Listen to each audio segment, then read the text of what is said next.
What's good, everybody? Today we're breaking down this highly anticipated matchup between Brian Norman Jr. and Devin Haney. Now, before we get into anything with this video, I just want to let you know how grateful I am to receive 10,000 followers on my 4K Boxing TikTok account. I'm just beyond grateful. I started that TikTok account maybe 2 years ago, way before I started this YouTube channel. And now the goal for this channel is also to one day reach 10K, but we're taking it step by step at a time. I appreciate anybody who's tuning into these videos and watching right now, or anybody who tuned into the 4K Boxing TikTok channel. I just appreciate everybody, and I really love all y'all. Now let's get right into this November 22nd matchup. This is a great matchup we have in our hands. Two people who genuinely despise each other, between Brian Norman Jr. and Devin Haney. Devin Haney coming off of an okay win that looks pretty just and Brian Norman coming off of the KO of the year. But we know we can't decide a fight based off that. So we're going to get into the film study, the breakdown, the predictions, and the keys to victory for both fighter. And let's get right into the film study right now. One of the most notable things I want to note for Brian Norman's flaws is that his head stays on the line. So right here, I'm just going to show you 3 different examples of just punching with him. It's just going to allow you to land straight hands just all night. Right here, Cuevas shoots a jab while Brian Norman shoots a jab. And Cuevas keeps his head on the line. But for right now, I want you to just look at Brian Norman again.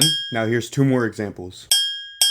Now I want you to look at these past 2 examples, and I want you to look at Brian Norman's feet. Now look, he gets hit with a double jab, but after the first jab, he tries to reset, and instead of taking his head off the line for the second jab, he tries to reset his feet and angle around, and he still ends up eating a jab to the face because his head is still on the line. I'll show you his most recent bag footage of him doing all these footwork and switching stances and all this stuff. It looks great, but at the end of the day, his head is stuck on the line, and if he can't get his head off the line against Devin Haney, all that stuff is going out the window, and he's target practice for Devin. This is another example of him keeping his head on the line, but I wanted to keep this one separate because this is also him just showing a tendency of just wanting to walk right through the door with no jab. So here we see him feint, and then he's gonna get in very close range, and he doesn't jab or anything, and he just walks right through the door with a feint with his head on the line, just walking right through the door, and he does nothing but pull back, and he ends up getting caught with these 2 shots. And now I'm not lying when I'm saying that if he does this against Devin, he is very much target practice. Devin Haney in all of boxing is 5th in jab connect percentage of 25.7%, and he's also 10th in all of boxing in plus minus stats. Now I'm not doubting that Brian Norman is probably working on his flaws, because every fight we've seen Brian Norman take a step up, but this is just a flaw that I've constantly seen in all of his fights, that just a sharpshooter like Devin Haney is just gonna have his way with. For this clip, I won't even say too much.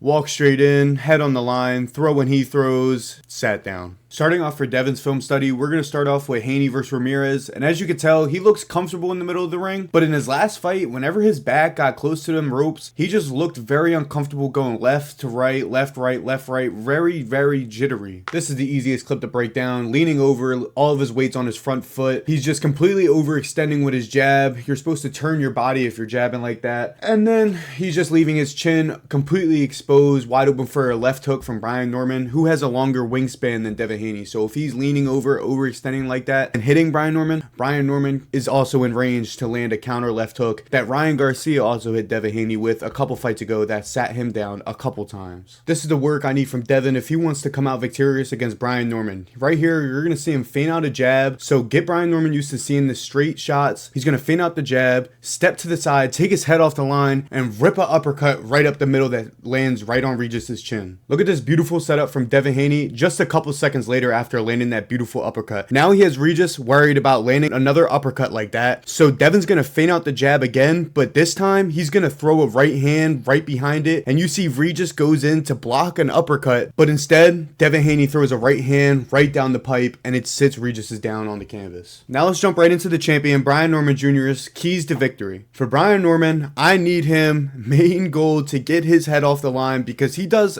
other things very great, but if he can't get his head off the line and he's target practice for Devin, that stuff is just all going out the window. So number 1, please get your head off the line, Brian Norman Jr. Number 2, I need pressure from Brian. I need jabs, triple jabs. I need you to get Devin against the ropes, and I need you to make Devin make a mistake. And Brian Norman, I also need you to be patient. I need you to be patient, and I need you to be selective with your power shots. Don't give out everything right away. I want you to hide it, break it down, slow down Devin to the body, and then when the time is right, try to time that jab with a left hook and get your second KO of the year in 2025. turning over to the contender, Devin the Dream Haney. For you, I need you to have your 1-1-2s pumping, your 1-2 pumping, your 2-2-1 pumping, your 2-1-1s pumping. I need all of those straight combinations. I need those pumping at Brian Norman. I need you to have him aware of those straight shots, so that opens up different shots. I need you to have stab jabs down to the body, 2 upstairs, a 1-3-1. I need all those kind of combinations from Devin Haney on November 22nd if he wants to come out victorious. I also need you to open up shots with your feet, Dev. I need you to angle around. I don't want to see what happened against Ramirez, a lot of feet but no punches. I need you to use those feet to open up shots. You have too much good footwork that could open up way too many shots for it to go to waste, especially against someone who don't move their head off the line like Brian Norman Jr. Now finally, who am I picking on November 22nd between Devin Haney and Brian Norman Jr.?